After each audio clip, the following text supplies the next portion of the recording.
শুভ সকাল ছাত্রছাত্রীরা। আমি Biswanath Banerjee, hope polytechnic institute থেকে তোমরা যারা চতুর্থ সেমিস্টারে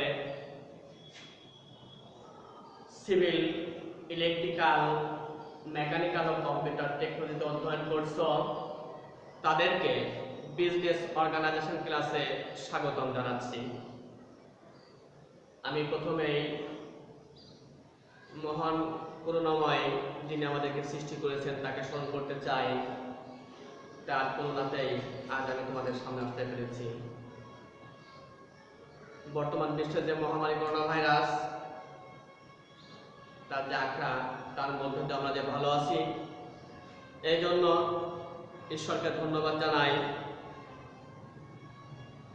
আশা করছি তোমরা সকলে সাবধানে ও নিরাপদে থাকবে। তোমাদের কাছে এটুকু আমার বলার, আমরা সবাই জানি যে স্বাস্থ্যবিধি সরকার কর্তৃক প্রণীত হয়েছে, অবশ্যই তোমরা সেগুলো ফলো করবে। আমি এবার তোমাদের পাঠে আসি। আজ আমরা ষষ্ঠ অধ্যায়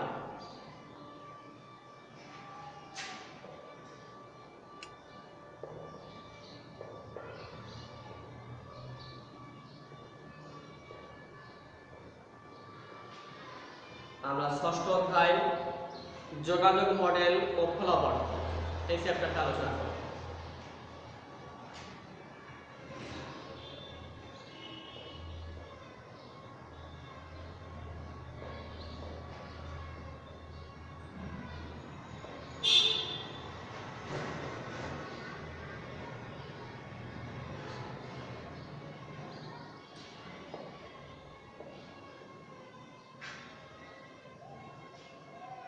আমরা যোগাযোগ সম্পর্কে মোটামুটি জানি যে আমাদের মানব জীবন যোগাযোগ ছাড়া অসম্ভব।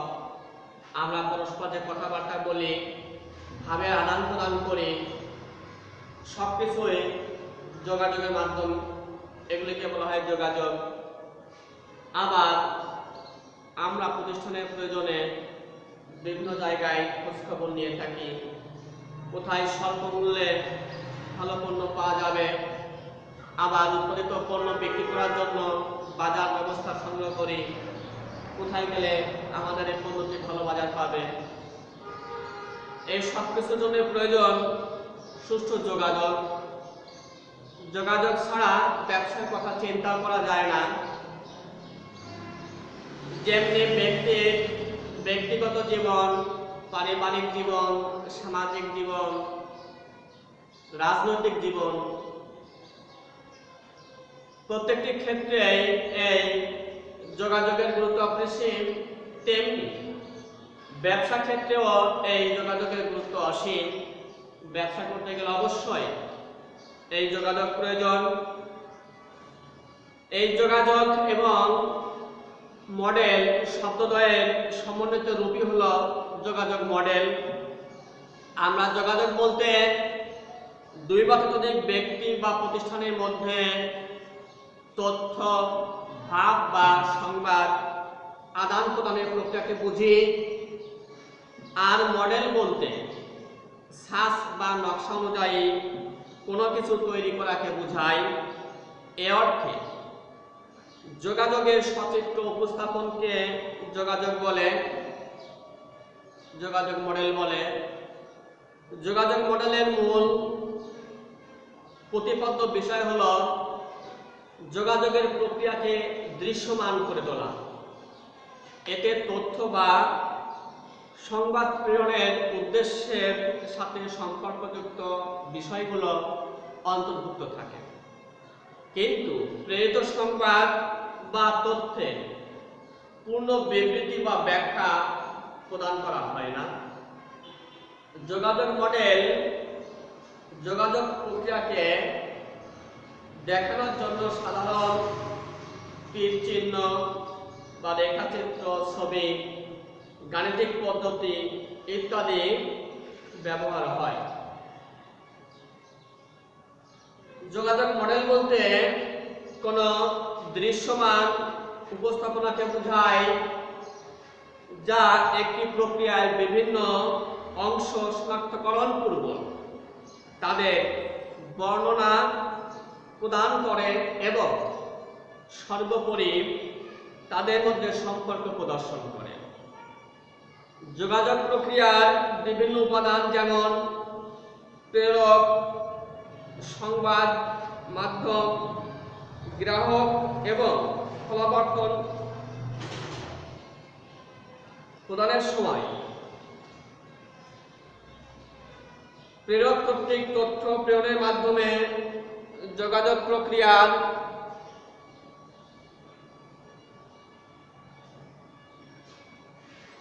সূচনা ঘটে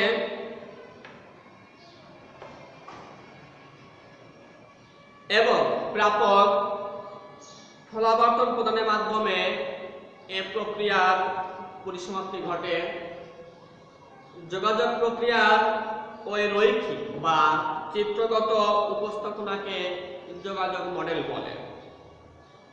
একটি সাধারণ বা সরল যোগাযোগ মডেল প্রেরক, সংবাদ এবং প্রাপক এই তিনটি উপাদানের সমন্বয়ে গঠিত।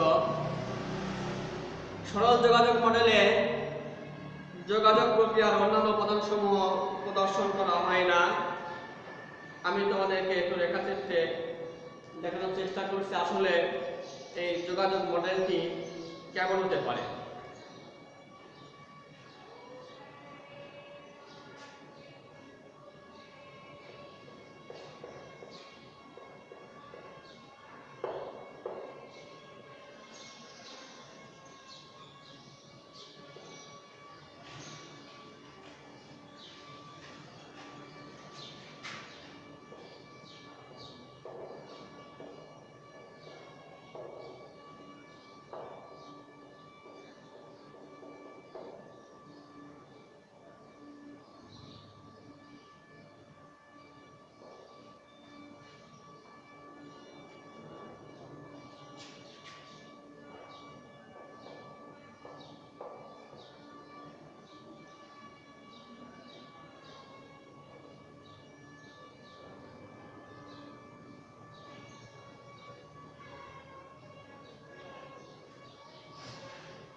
এটি হলো একটি যোগাযোগ মডেল।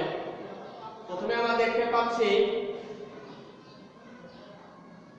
যোগাযোগকারী,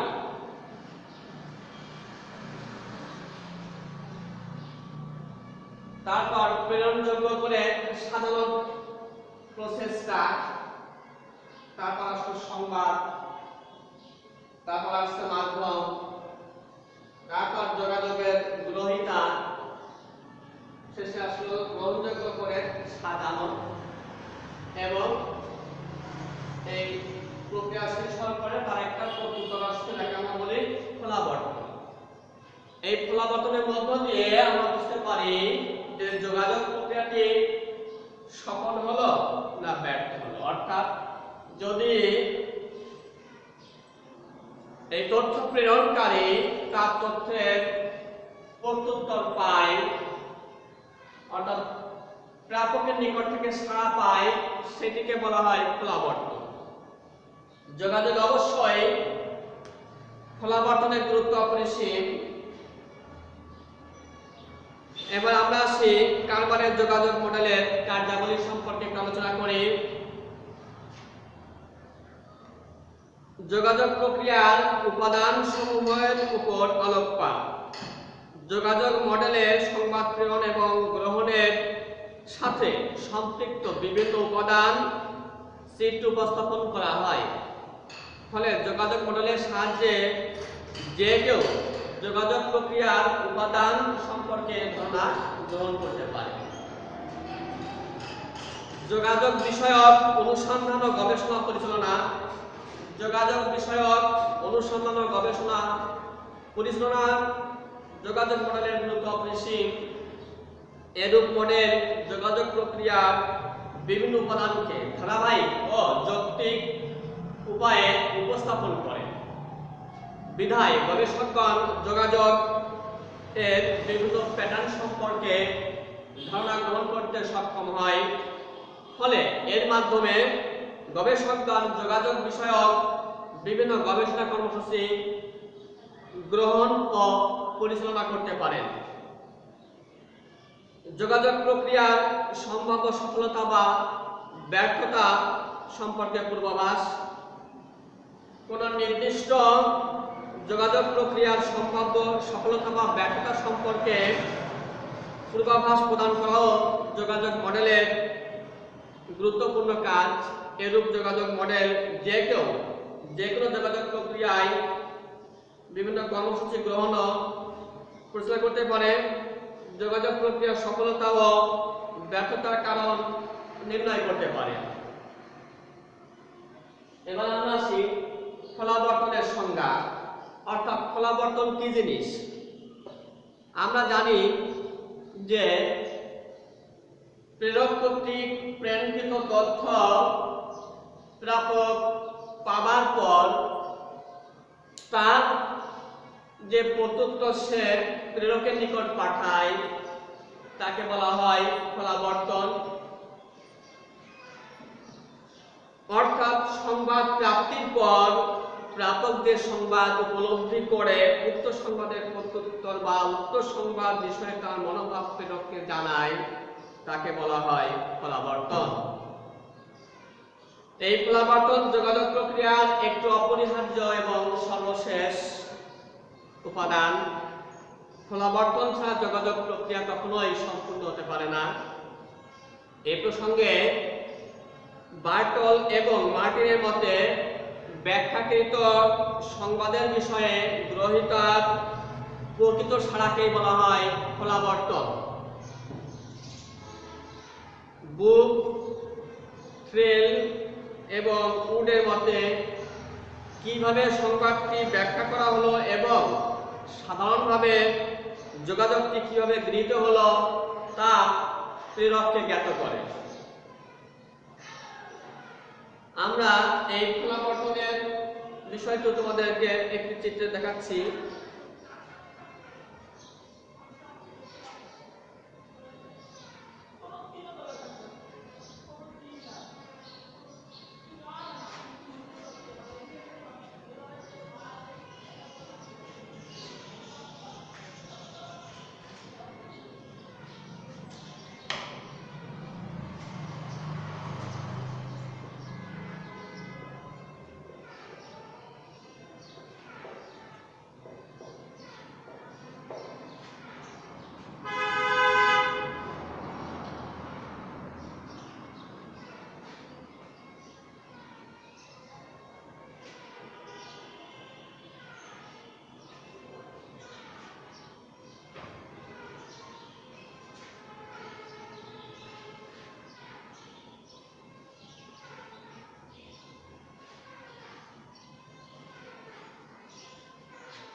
এটি একটি খোলাবর্তনের মডেল। প্রেরক, সংবাদ, মাধ্যম, সেখান থেকে প্রাপক, প্রাপক থেকে বার্তা খোলাবর্তনের নামে প্রেরকের নিকট। তাই পরিশেষে আমরা বলতে পারি যে খোলাবর্তন হলো প্রাপ্ত সংবাদের বিষয়ে সংবাদ প্রেরক বরাবর পাঠানো প্রত্যুত্তর, প্রতিক্রিয়া, সাড়া অথবা ফিরতি সংবাদ। প্রেরক কর্তৃক প্রাপকের নিকট সংবাদ প্রেরণের যোগাযোগ প্রক্রিয়ার অর্ধাংশ মাত্র। অর্থাৎ প্রাপ্ত সংবাদ বিষয়ে প্রাপকের প্রেরিত খোলাবর্তন যোগাযোগের প্রক্রিয়াকে সম্পূর্ণ করে। খোলাবর্তন প্রাপ্তির মাধ্যমে প্রেরক তার প্রেরিত সংবাদের কার্যকারিতা পরিমাপ করতে সক্ষম হয়। এই খোলাবর্তনের কতিপয় নীতি রয়েছে। প্রত্যেক জিনিসের কিছু নীতি থাকে, তেমনি আমাদের এই খোলাবর্তনেরও নীতি আছে।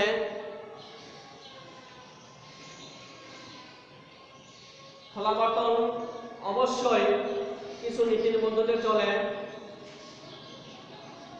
যেমন এই নীতি হতে পারে বিবরণমূলক। সুনির্দিষ্ট যোগাযোগের খোলাবর্তন অবশ্যই সুনির্দিষ্ট হবে। প্রার্থিত অর্থাৎ যোগাযোগ প্রক্রিয়ায় খোলাবর্তনের জন্য প্রার্থীর নীতি অনুসরণ করা আবশ্যক। দ্রুত প্রত্যুত্তর জ্ঞাপন অর্থাৎ যোগাযোগের খোলাবর্তন যত তাড়াতাড়ি সম্ভব প্রেরকের নিকট পৌঁছানো দরকার। অনানুষ্ঠানিক চ্যানেল ব্যবহার, যোগাযোগের খোলাবর্তনের সময় অনানুষ্ঠানিক চ্যানেল ব্যবহার করা প্রয়োজন। তাছাড়া এর সফলতা আসে না। সুস্পষ্টতা, যোগাযোগের প্রত্যুত্তর বা ফলাবর্তন হবে অবশ্যই সুস্পষ্ট, কারণ অস্পষ্ট ফলাবর্তন হতে হলে তা তথ্য পরবর্তীভাবে কার্যক্রম নির্ধারণে সমস্যায় পড়তে পারে।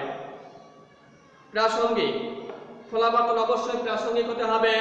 যোগাযোগকারী যে বিষয়ে যোগাযোগ করবে, যোগাযোগ গ্রহীতার প্রত্যুত্তর বা ফলাবর্তনও সে বিষয়ের সাথে সম্পর্কিত হতে হবে। সম্পূর্ণতা, যোগাযোগের ফলাবর্তন বা প্রত্যুত্তর আংশিক হলে চলবে না। বার্তা গ্রাহককে প্রতিক্রিয়া জ্ঞাপনের সময় লক্ষ্য রাখতে হবে যেন তার সাড়া প্রদান স্বয়ং সম্পূর্ণ হয়। যুক্তিযুক্ততার নীতি, যোগাযোগের ফলাবর্তন বা প্রত্যুত্তর যুক্তিযুক্ত হওয়া বাঞ্ছনীয়, কেননা যুক্তি নির্ভর বক্তব্য সকল প্রশ্নের উঠে থাকে। কার্যকর ফলাবর্তনের জন্য যুক্তিযুক্ততার নীতি অনুসরণ করা দরকার। তারপর আসে সংক্ষিপ্ততার নীতি। ফলাবর্তন অবশ্যই সংক্ষিপ্ততার নীতি অনুসরণ করতে হবে। অর্থাৎ এই সংক্ষিপ্ততার নীতি মানে আমরা ফলাবর্তনে যতদূর সম্ভব এটা সংক্ষিপ্ত হওয়া ভালো। যোগাযোগকারী খুব তাড়াতাড়ি বার্তা গ্রাহকের প্রতিক্রিয়া বুঝতে সক্ষম হয়, ফলে ফলাবর্তনের কার্যকারিতাও বৃদ্ধি পায়।